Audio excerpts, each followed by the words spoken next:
we're today, and I think actually, if this was news night, we'd call this a heavyweight panel, really.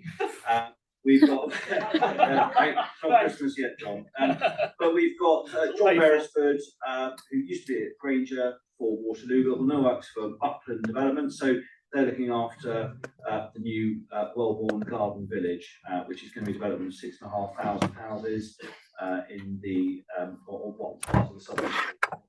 So important to get his input. James Dunne here as well. He's the managing director of Barratt. I suppose you can say a local and a national developer, really, as you're based locally. So it's going to be interesting to see what James has got to say about things like affordability and the amount of people moving. Ryan, I mean, we're going to try and talk about planning, and we're going to try and squeeze it into this section, because I think obviously a lot of people have got a lot of things to say about planning, and none of it is any good. So that's obviously different. And we've got Chloe as well, Chloe Hylton from Sillence, Hurn. Chloe is head of residential services, and she looks after a team of surveyors looking at all things from condition reports, valuing, the whole lot. So I'm sure she'll be able to inform us about what's going on from that perspective. So I think some of the subjects we're going to cover today, I mean, it's great actually that interest rates have been kept on hold today. Prices have gone up yesterday, I've got to say it, on the nationwide house price index. I mean, and I think one thing that is important to say is that we've not seen a wholesale reductions in values across the patch. I mean, someone explained it to me this week. They called it the Table Mountain effect, which I thought was quite good actually. So prices have gone up and we're staying steady, a bit like Table Mountain, so in a roundabout way. But I think the key thing is affordability, really. And I think it's probably a good idea to start with you, James, in how you've seen, with obviously a large developer like Barratt, how you've seen affordability affect your business. Yeah, thank you. It's the past year, obviously, post-Trustonomics, it's been a very interesting period of time for the sector, and yeah, the affordability conundrum. You know, we know how important that is for accessing housing, and it's a very aspirational process for people, isn't it, to try and get their foot on the ladder. Obviously, interest rates where they are at the minute is making that very challenging for people. And you know, in terms of the amount of volatility, obviously, in the market with mortgage products constantly being withdrawn, updated, and a lot of movement, it's been a very volatile 12 months. I think we have seen a settling down over the past few months. The market is still tough, but I think it's incumbent on all of us to have that at the front of our minds and to try and generate, particularly as developers, you know, we have it in our gift to try and look at different schemes and different ways of making the access to housing more affordable. Deposits are obviously hugely important. We've seen the bank of mum and dad under you know, continued pressure over recent years.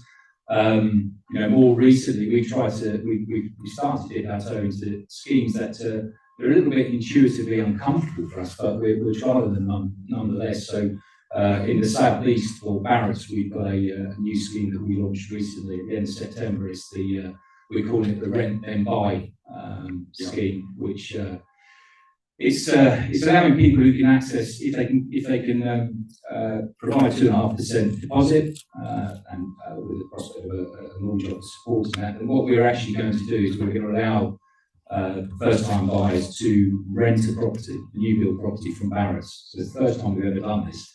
But what it will allow them to do is over a 6-month period, they would effectively pay us a monthly rental for that new build property. And then at the end of that 6-month period, we will obviously return that to them, so that will give them the top up on their 5% deposit. So it's that type of innovation really that's you know, is going to be key in the current market with the interest rates where they are, and the huge pressure on first-time buyers trying to actually get access to the ladder. And you know, for us, rather than see that payment for accommodation on a monthly basis going to a landlord, you know, the opportunity for them to actually pay that to us by way of a rental, which that gets returned to them. We see that's quite a good scheme in the current climate. Yeah, and obviously Help to Buy is finished. That's obviously been a key driver in the market. Ended very abruptly, I think you could argue. How exposed were you to Help to Buy, and you know, what are the next stages for you? Is it just less people moving, would you say? a surprising statistic for me this year, which has been, a positive really. Within my business, particularly Southampton, first-time buyer activity levels have held up pretty robustly, around 35%. We didn't have as big an exposure as I think we feared on the move of Help to Buy.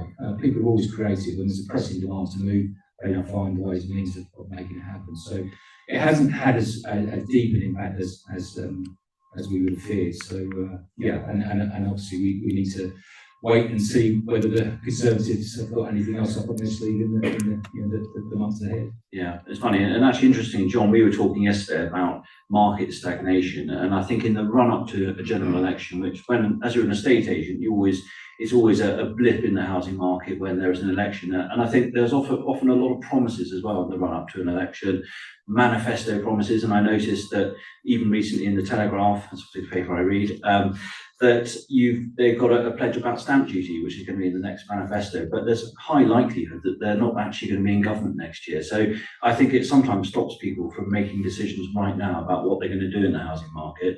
But obviously, John, you've got a huge project ahead of you here, which you've started in earnest. What's going to be the big difference? I mean, probably a good idea to tell people a little bit about what Wellborn is, and actually what's the difference between that and someone like Barratt Homes. Yeah, well, I mean, obviously great timing.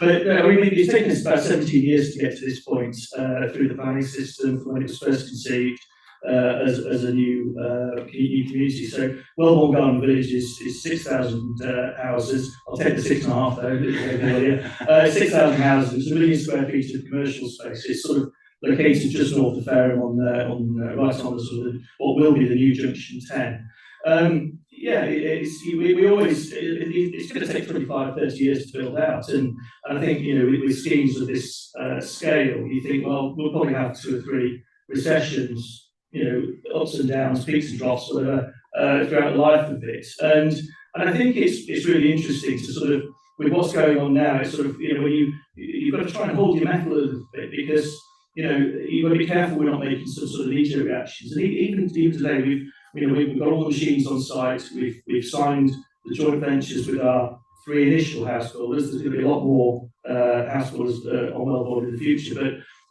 they're still not going to be producing homes until the end of next year, the beginning of 2025. So we've got to be careful we don't overreact at the moment. And I had a really good conversation with you, George, yesterday just about what's happening with the market, and it means that we analyse the market. And I think we discussed how first-time buyers, they're not jumping into 3 beds straight away at the moment. So actually going back to the good old rules of, getting the 1 beds and the 2 beds and climbing up the ladder a little bit. Obviously, they've got issues with in terms of mortgage availability and stuff like that, but fingers crossed the government will sort that out. And then there was that lovely stat that you told me yesterday, which lifted my chin, which was that 95% of over 60s don't have mortgages, and therefore, it's sort of really important that when we are building these new communities, we mustn't forget about the sort of the different sectors. And if we can get sort of some houses built and sold to people sort of over 60s,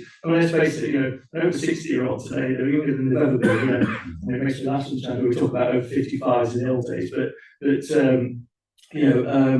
going to be the sort of getting those people into the site, and then, of course, getting the movement in the market, get the first-time buyers in. It's exactly what we'll need when we start our new community. Yeah, and I think the general consensus next year, and certainly as a business that, obviously my role is to sell new homes for many developers, and actually what we're seeing is quite a resilience in the sale of property, and it's particularly new homes. I mean, October was our best month of the year for new home sales as a group, which I think tells you something in the fact that there is a big demand out there still for housing. And you could argue that there is actually a real shortage of supply in every aspect of the property market, in affordable housing, new homes, city centre redevelopment. Even the build to rent sector is suffering at the moment when it comes to interest rate and cost. So I think, Ryan, it sort of segues into the supply element for you, really. And obviously we've had a torrid time on the south coast with nutrients, nitrates, phosphates, you name it, they can make it up. I mean, what's the answer? In 10 words. Yeah. Yeah. That's a great question. So in this neck of the woods, obviously, you've got a linear form of development that's caught between the coast and the South Downs National Park. So it's already quite constrained anyway. And then you add to it nutrients and the reliance on the M27 and various other things. There has been for decades a need to try and rebalance the ageing population to the western part of the coast. The need to try and retain and attract economically active people, and affordable housing is right at its centre. The issue you've got is from 2010 onwards, the government, in their wisdom, removed the spatial planning system. So in this part of the world, you had the South Hampshire spatial strategy, and Wellbourne is a product of that, where it was purposely put forward to serve the needs of unmet needs of Southampton and Portsmouth. The abolition of that, in my view, is a massive retrograde step, and is making it really hard on local authorities to incrementally try and deal with these unmet housing needs. And in December last year, I think it was in excess of 20,000 homes that were unmet. South Downs National Park, clearly you can have unmet needs that are pushing further down into this area. There needs to be a strategic plan. And I've been calling for that for a long time. And I think that's the only way you're going to deal with the scale of the problem, or scale of the issue, not problem, but scale of the issue, the infrastructure that's needed to sit alongside it, and as John has seen, the funding that needs to underpin that to make it work. Yeah. I mean, I think I hear it a lot actually through our clients in the fact that there are a lot of delays as well in the planning system. It might be a good idea to keep hold of that microphone because I think that's one big thing that people complain about is the time it's taking from when you submit your application, even to have it registered on the planning portal, as it were. People are saying, well, and obviously people like James and John have got businesses to run whereby they've got a build program, and actually that one key factor, which is not knowing how long it's going to take to get a planning application. What's the answer in the planning system? Is it employing more people? Is it having more government-led? You tell us what do you think is needed in a simple format to change it? It's not systematic with this area. It's effectively under-resourcing of planning has never been as bad, I think, in my view, particularly if you look across this coastal belt. A number of the authorities are really struggling with resource to retain talent. Someone mentioned in the previous session about recruitment consultants. They're forever poaching staff out of local authorities, and it tends to be understandably the talented ones. So local authorities have got a real challenge in retaining and attracting talent. Increasingly, that's putting pressures on developers to put more upfront to assist local authorities. But you've got junior members of staff dealing with significant applications who are way beyond their experience trying to deal with these things in an admirable way, but their caseloads are through the roof. The only way forward I can see is there needs to be more ring fencing of planning fees to dedicate that to the planning function to make it work. This constant picking it off for different services is not working, and as a result, you've got a planning system, local plans and planning application, development control decimated, and that is at the wrong time in the cycle when we need it to be performing much better. Just a bit of consistency. Like the trains, you get delay repay as well. So if it's not determined within a sensible timeline, you get your fees back. And I think sensible things like if there's an officer's recommendation to approve it, then I think it avoids the need to go to any type of committee at all, really, if it meets the policy. But obviously talking about prices as well, that's obviously a key thing. And I think everything we're talking about now, most people I'd argue in this room have got a mortgage, so everybody's keen to know what prices are doing, what interest rates are doing. Am I going to make value on my property in the next couple of years? But I think the key thing in the property market at the moment is the fact that every 10 years, it's a cycle in the south, is that you're going to make 50% on the value of your property, there or thereabouts. Sometimes it's a lot more if you're in Winchester, but I think as well we've had a really good bout of sensible lending. So since 2010, which was when the mortgage market review came in, I'm sure we'll all remember that. We all thought it was going to be a disaster. It was coming off the back of 50% of all lending was on self-serve, which was obviously not ideal, which is contributed towards the crash we had in 2008. But it feels very much like that time where we are entering into the mortgage market review, and that came with affordability too. And I think obviously that comes into price as well. We've had 13 years of sensible lending, so looking at people's income, making sure we're not lending too much money, and I call it sensible lending, which is why we're not having a huge attrition on values now. But in terms of pricing, obviously, Chloe, you look at you run a great big team of surveyors, and what's been your sort of vision and views on values at the moment? Are you being pushed by lenders to say, well, look, actually, we need you to be tougher on pricing, or what's the answer to that? Well, lenders don't tell us what Yeah. to do. And when we talk about pricing for surveyors, valuation is an opinion. There is no exact science. Yeah. So when surveyors are providing the valuation, it's an opinion, a snapshot in time, and it's based on evidence that we glean from Rightmove, from Land Registry, and also from local estate agents who we speak to regularly to find out what's sold down the road, and we collate all of that and we provide an opinion on valuation, which is not dictated to us by the lenders. And then so we often now, and have done for a little while, found ourselves in a space where we provide valuations which don't meet customer expectations, which you guys will know as a down valuation. And I know that stalls a lot of things at the moment. It does also affect prices, it affects people's transactions, it affects their whole kind of moving process. But with now some kind of semblance of balance, interest rates still holding. From my team, I believe that whilst there have been some drops, it seems like it's levelling out a little bit.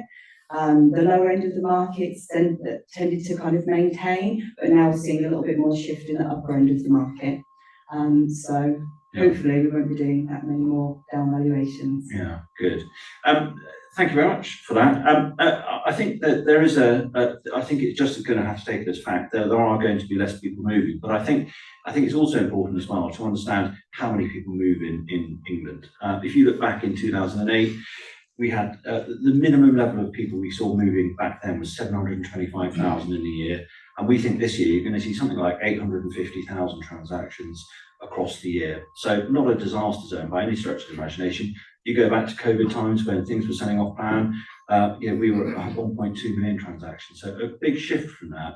But I think next year we're going to be entering into a non-government incentive-led market where it's what we effectively call a normal market, something we haven't seen for a long time, which actually it was also with a normal interest rate. In terms of, James, this is a question for you actually, in terms of the number of people moving, what other incentives are people like Barratt's doing to encourage people to buy? Well, we have obviously particular parts of the market that we do aim to support. So key worker type scheme, which we've been running for a number of years, and that spans a number of public sector roles, supporting from prison service through to fire and such like. And for every £20,000 purchase price, £1,000 will be gifted towards their deposit. So we support that part of the market.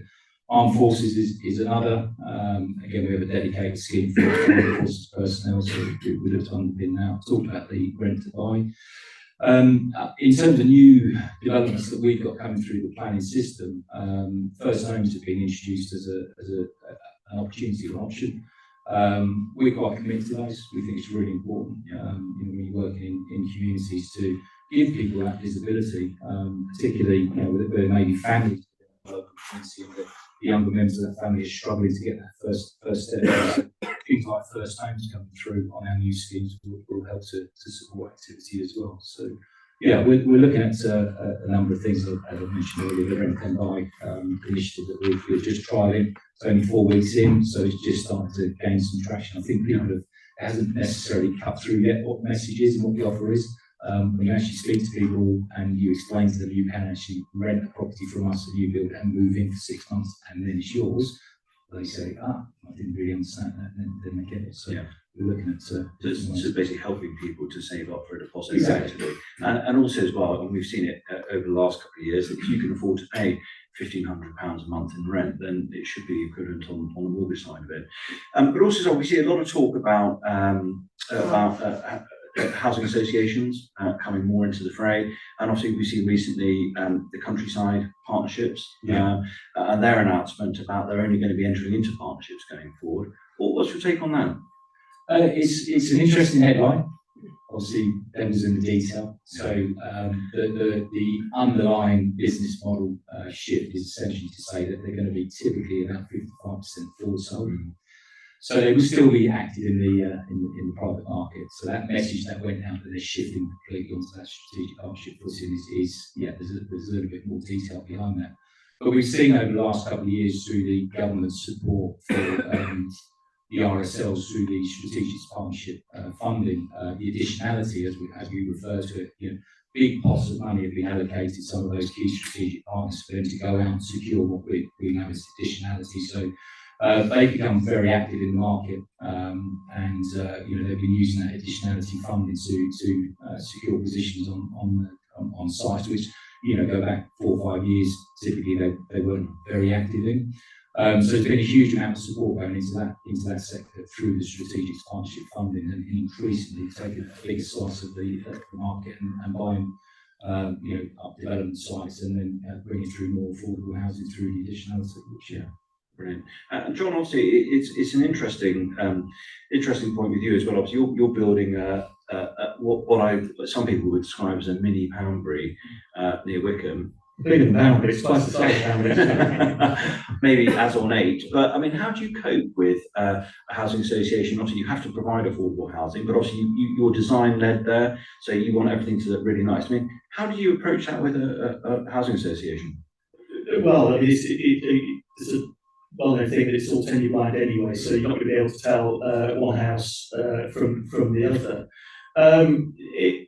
I think at the moment, in terms of the RPs, and we're finding that there's some, it's not great news at the moment. So in the past, when any downturns normally used to take place, you'd find that the RPs would come forward and they'd be sort of start to buy some stock. I think the way that they've been affected by the bond markets as much as anyone. I think that they've also had the government's attention on their sort of maintenance and responsibilities in terms of whether it's cladding or even just general household maintenance for tenants. So I think that they've had their attention focused in other directions.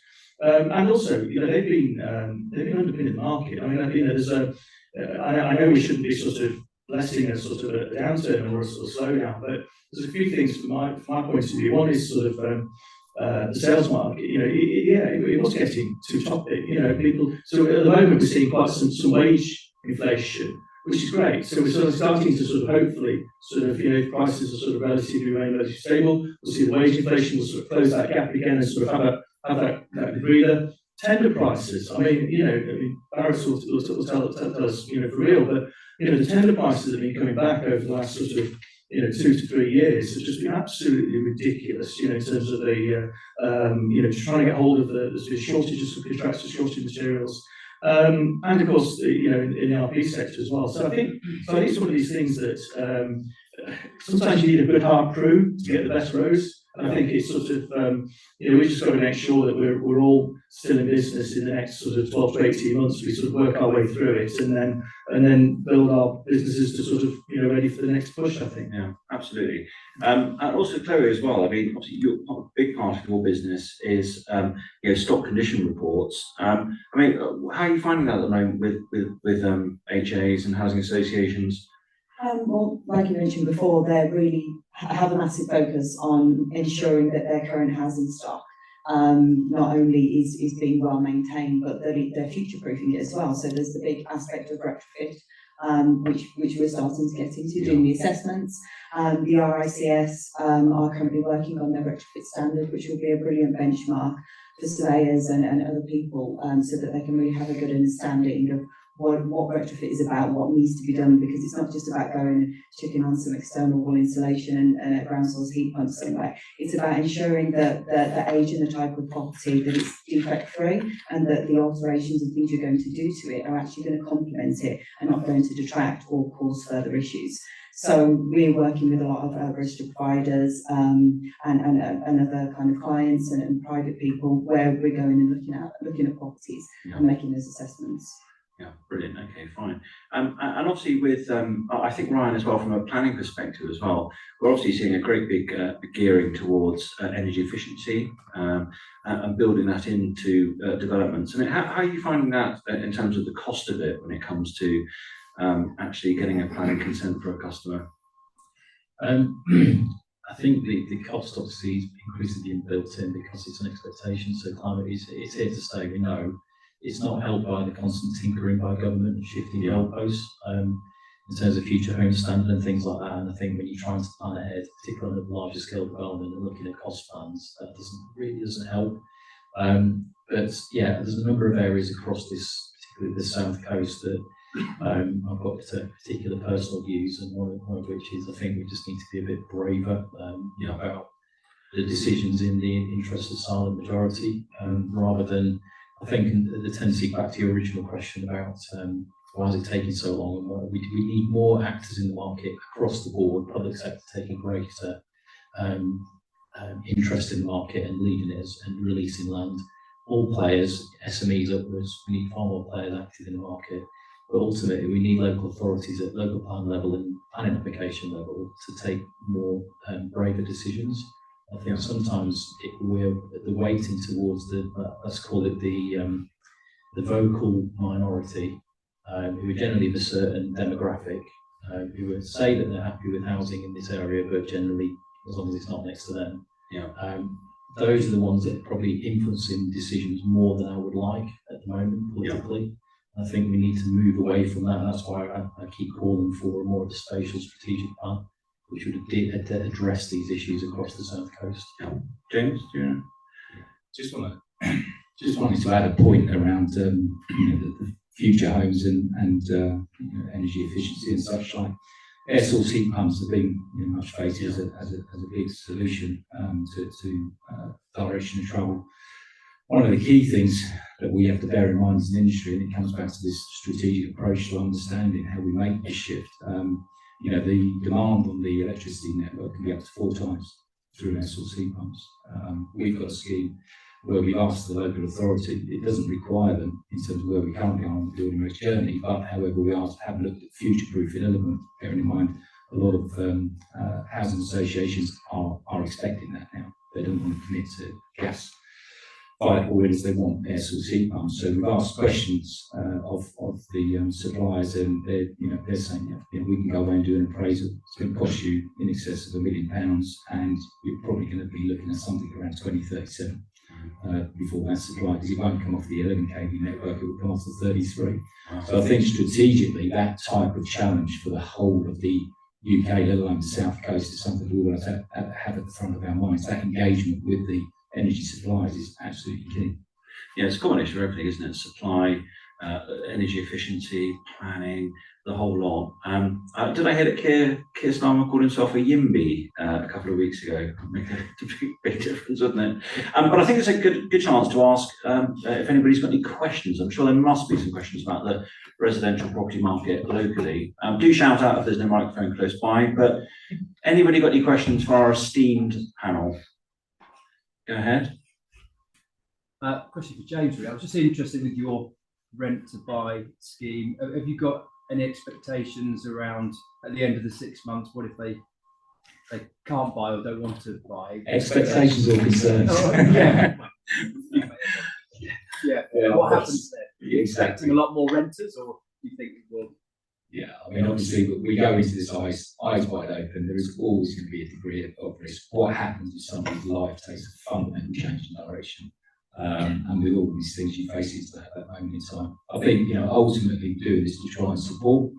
If somebody has a significant shift in their circumstances, we have to look at that at that moment in time and face into that then. But it's certainly, in terms of expectation versus concern, it has given me a few sleepless nights that way. Any other questions? No questions at all? Oh, here we go, on at the front.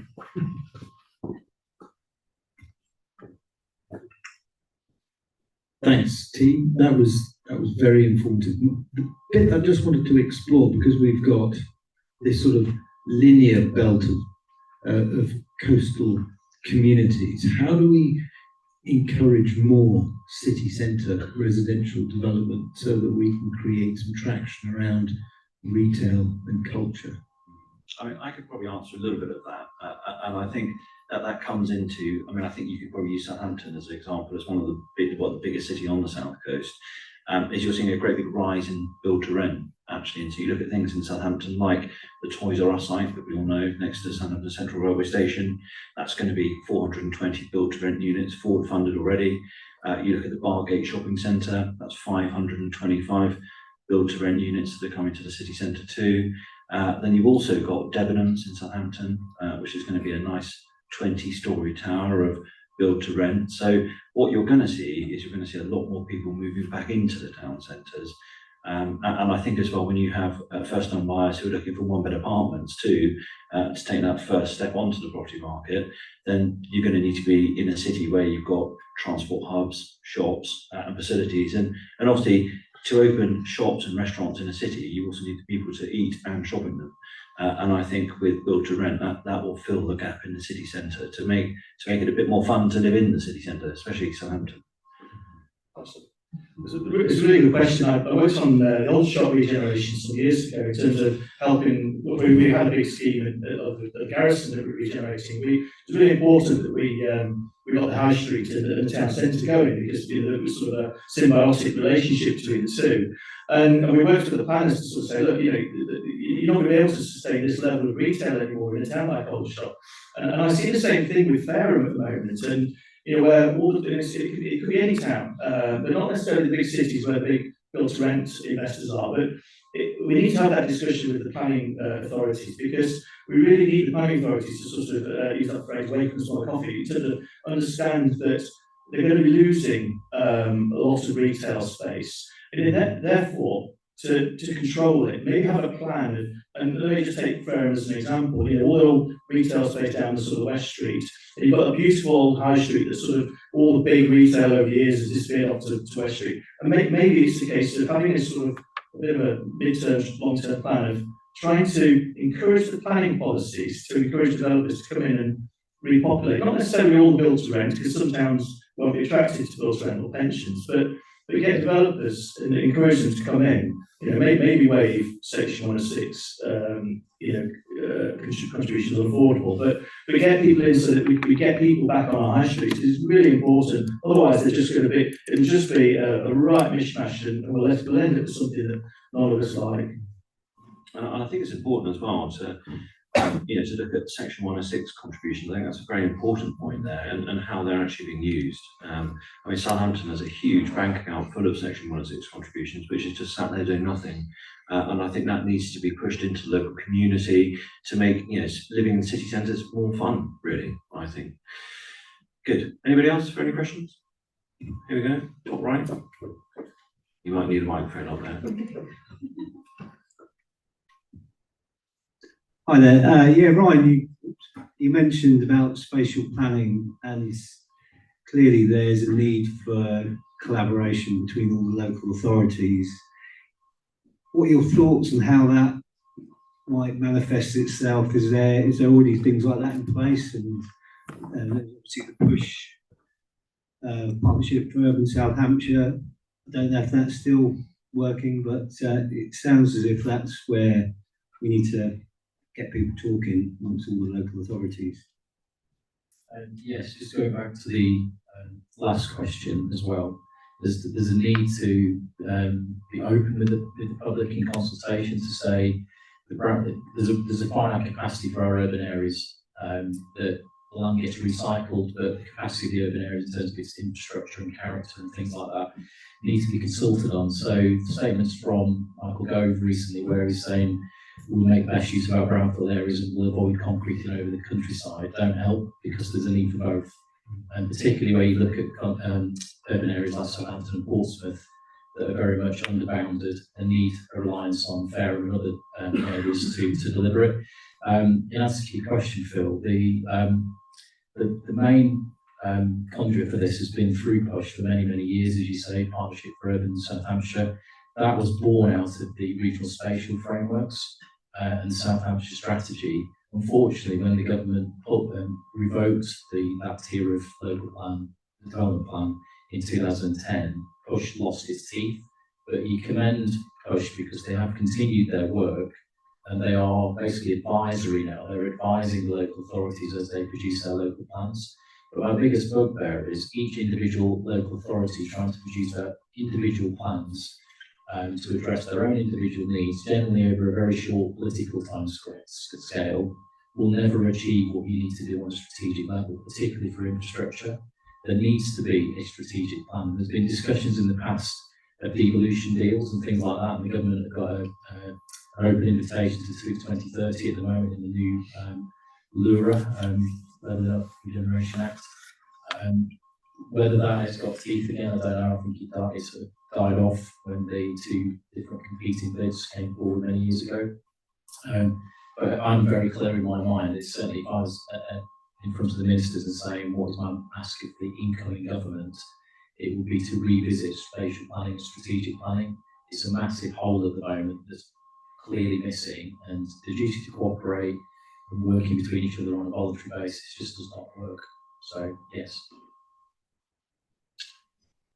Right, top right. One more question. Thank you. Yeah, question about the rent to buy option. That's right. Is what uptake has there been with regard to other lenders, and what buy-in is there from mainstream lenders to get on board with these incentive-led or developer-led mortgage schemes, which is often the way to unlock first-time buyers? Yeah, this particular scheme is really, it's about being able to get the commitment on the 95% mortgage from a normal lender. It's really about the mechanism that we, return that rental money back to them over that 6 month period. So we have been working on it for about a year now to try and finesse, and some of the concerns obviously raised earlier to finesse that and get the lenders all on board. It's been well received and good support. So yeah, we've got the buy-in from the main lenders on that scheme. And it's interesting. I mean, just one last question, Lucy. Sorry. With the mortgage guarantee scheme as well, that's obviously government-led. Are you seeing? I know they were saying they're going to extend it, but I don't think anybody realised it actually existed in the first place. But I mean, have you found that in your business that you've been using it much? No, exactly that point. I think people don't understand that it exists, and so therefore we haven't really seen that traction in the business. Yeah. Good. All right, fine. Well, I think that's it for questions now. And of course, feel free to email any of us if you've got any questions on anything else. Or grab me. I'm around for the rest of the afternoon, certainly for the drinks at 4. So yeah, that's it really. Thank you very much.